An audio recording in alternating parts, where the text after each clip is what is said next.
Alright YouTube, so I hadn't made a video in a minute, and if you're seeing this, you may know exactly what I'm getting ready to get into, and it's painting, which is awesome. So, yeah, got the old tractor back here, hello, and then my son, and then you can see where the primer's at back there, and that's where we are painting. So we're just painting this side right here, the tires down there with the rim, and yeah, so wanted to show you guys how we mix a three-part paint like this. So we've got right here, this is a hardener. This paint came from Napa. Probably doesn't matter where you get yours from. Reducer, and the actual paint itself. And then the one thing Napa throws in, which is super helpful, is this handy dandy paper here. So as you can see, this particular paint, which is a single stage acrylic enamel, tractor paint in other words, we're going to use 8 parts paint, 2 parts reducer, and then 1 part hardener. Alright, so to do that, we come over to these cups that Napa is nice enough to provide to us. And we're going to find up here at the top which one we are looking for. Now the goal here is essentially to match the level. Okay, so for instance, if you are doing, we'll start with the 8 part, which would be the paint. Okay, I'm sorry. Yeah, no, that's right. We're going to start with the 8 part. So all you do is match the numbers. Now clearly I'm doing the side. My spray gun doesn't, pretty typical Amazon special here. Works great on the tractor though, so you don't need anything too crazy expensive. And to do this, essentially what we're going to do is pour in each part of the paint mix to the line indicated. So if it says 8 to 2 to 1, I keep screwing that up for some reason. Okay, this is the 8 column, this is the 2 column, this is the 1 column. So for this, I'm going to mix just this level 2 here.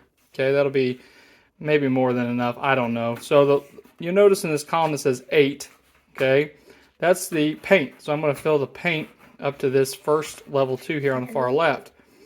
Then we got the reducer next. That goes to this level here, level 2. And then last, this one here, which is the hardener. Now, all you do is go in order. So start with the paint first. So you go level 2, paint up to 2. Then you do your reducer until it reaches this number 2 here. And then lastly your hardener until it reaches that level 2 there, and then you're done. And then it's just, I got some shims. So I'm using shims to stir it up. Once that's done, pour it into your gun with this guy right here. Pretty simple. It doesn't matter what kind of paint you have. If you got one of these cups that's got all these different ratios on it, you're good to go. So just remember, stick with the numbers. Match the number as you go with whatever the different parts are. Here's like a 2 to 1 to 1. Okay, and this one, all you're going to do is paint, reducer, hardener, depending on what the instructions say. I mean, follow the instructions, but for ours, that would be like an example.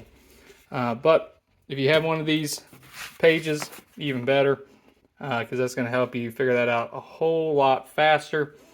And it's just as simple as that. So if you got something you want to put maybe a single stage, on it or something like that, get yourself a cup like this, filters, cheap gun, and then all the ingredients here. I'll be honest, this is a half a gallon. That's it. Costs over $200. So I don't know if that helps y'all figure out what you kind of want to do. The garage isn't quite set up like a paint booth or anything either, but still got some 3M respirators. I'm going to throw on some safety goggles just to be on the safe side, make sure I don't get in my eyes or anything like that. But that's it, okay? If you look, I'll just come around here real quick. If you look, this is the last time I did it. Okay, this is the factory color. You can see it came out just fine. First time ever doing this type of painting before. Usually it's just rattle cans for me. But yeah, and this is all rattle can primer. There's nothing special here. You can see I ran out of black, so switched over to the burnt orange color. But, this isn't too crazy. Something you guys could do in your garage, easy enough.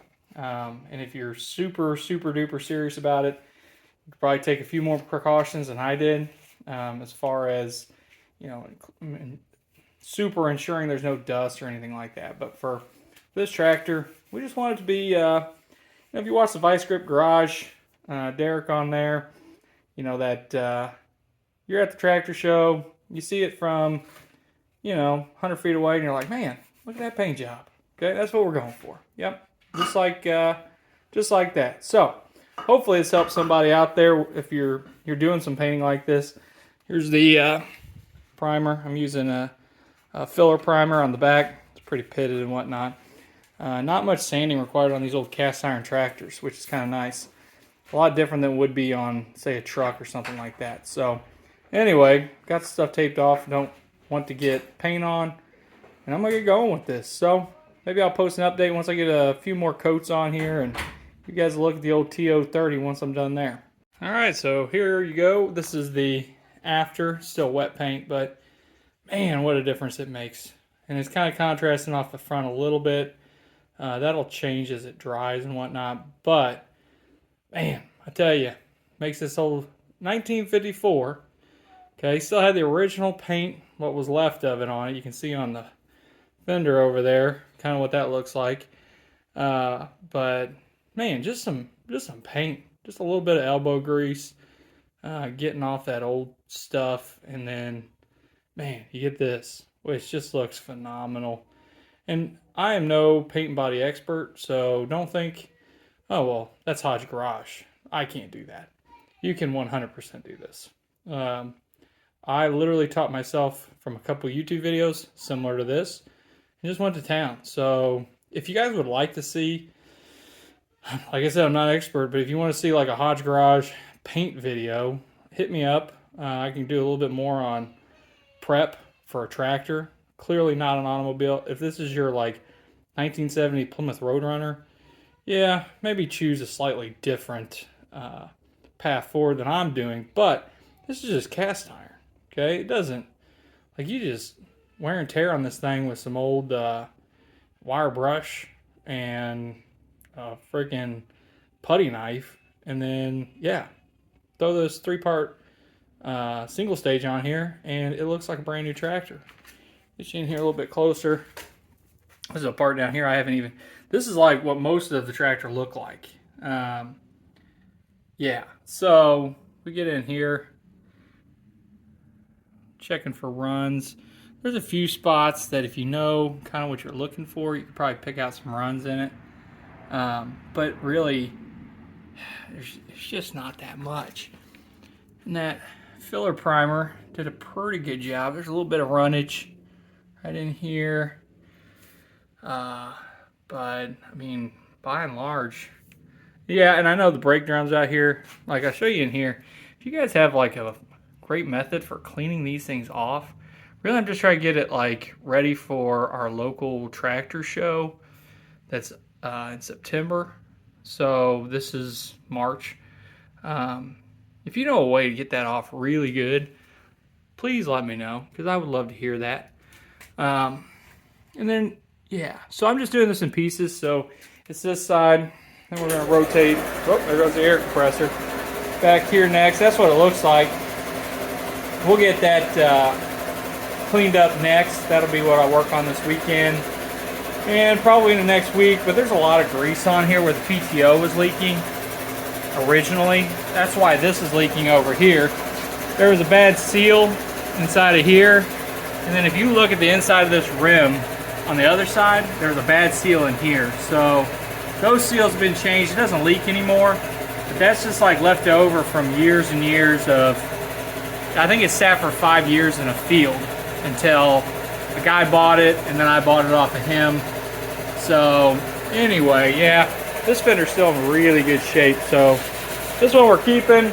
The old fender over here, yeah, I think a tree fell on it. I don't really know. But anyway, yeah, so we're not keeping that one. I'm going to replace that. It was these aren't that bad to get off once you know how to do it.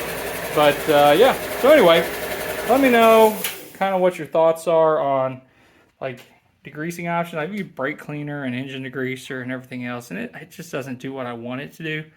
So if somebody's got a good idea out there, I am all ears. But until next time, thanks for watching.